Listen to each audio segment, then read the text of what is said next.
Hello, it's Mr. Eric here, and I'm with my first episode of Show and Tell. Actually, this is going to be a video about waste and resources and recycling and how they relate to one another. First off, I do believe in recycling. Very firm believer. I'm probably the only man left in America that believes in recycling. Now, if you got a recycle truck that comes by your house and you put some soda bottles in there, that ain't recycling. Uh, Recycling is what our great grandparents did. That was recycling. The object of recycling should foremost be to save natural resources or reuse natural resources. And recycling, as we have here in the year 2009, doesn't do that. Here's an example. You got you get the newspaper. You read it. When you get done, you carefully fold it up, put it in a recycle bin, carry it out to the curb, and it gets taken somewhere and converted into useful products. Well, that's what you want to believe in your heart, because most people realize that the earth is being destroyed and that we're taking part in that destruction ourselves. And so, to ease our conscience, we promote these recycling projects. The reality is, first off, here's the first thing. We've got TV with 100 channels. We got radio, hundreds of channels of radio. We got the internet with bazillions of channels. There's not a piece of information on earth that's not available to anybody 24 hours a day just through those media, which themselves are a waste to have that many. What in the world more do you need in the news that you have to get a newspaper? When I was a teenager, I read an article about how hundreds of acres of trees were cut down every day just to make one edition of the New York Times. That's one newspaper. That's appalling. Why in the world would you cut down one tree to just get a repeat of news you can get on TV? But that being said, let's look at the mechanics of how that newspaper is recycled.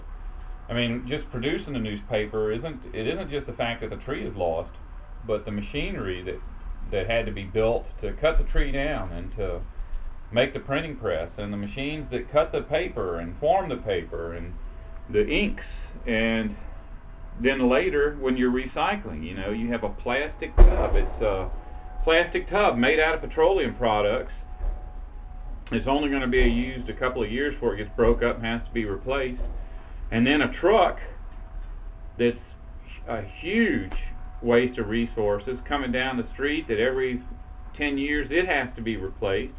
And it's getting about 1 mile per gallon, and it has to be regularly maintained with new tires and oil changes and hoses and belts and so forth and so on.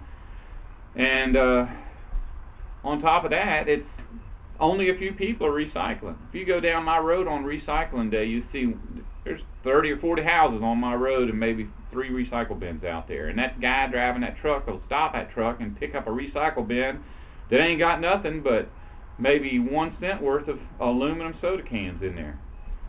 So that's not recycling. We're going to look at what recycling is or was to our great grandparents. This here is called a sad iron, from the corrupted form of the word sad, solid, from Sweden.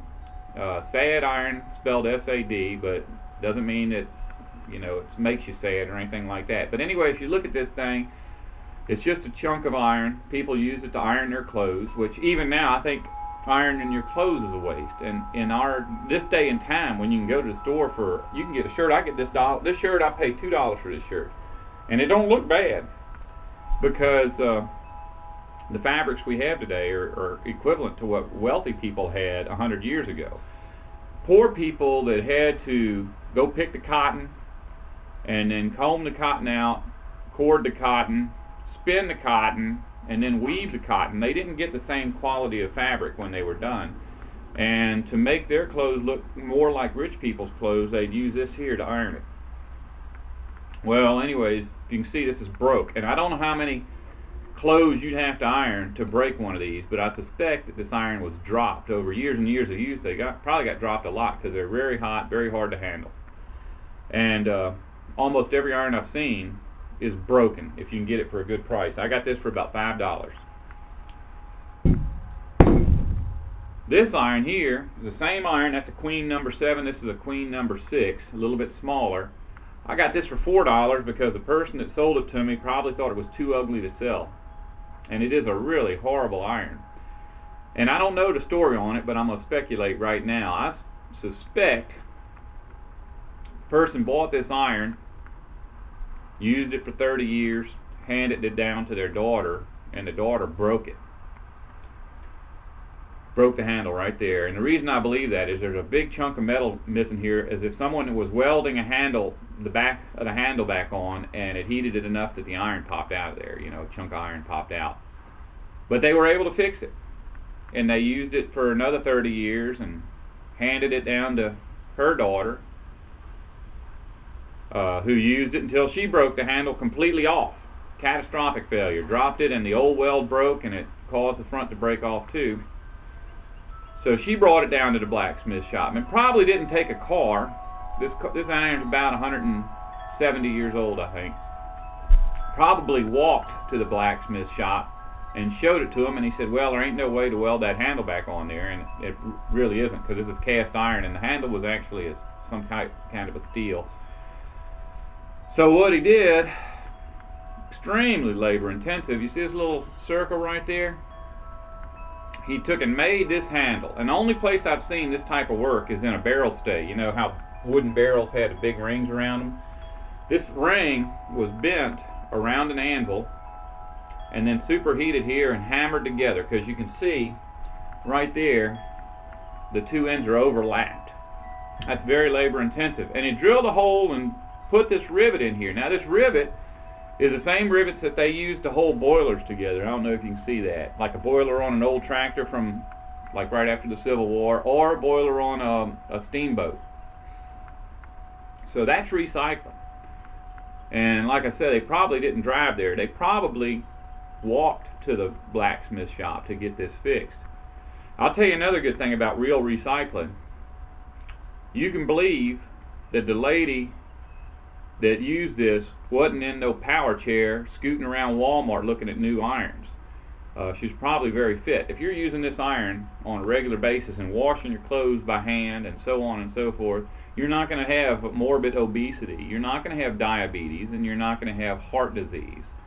At least not to the level that we see today. And I can tell you another thing, the man that did the blacksmith work on this didn't have any of them problems either.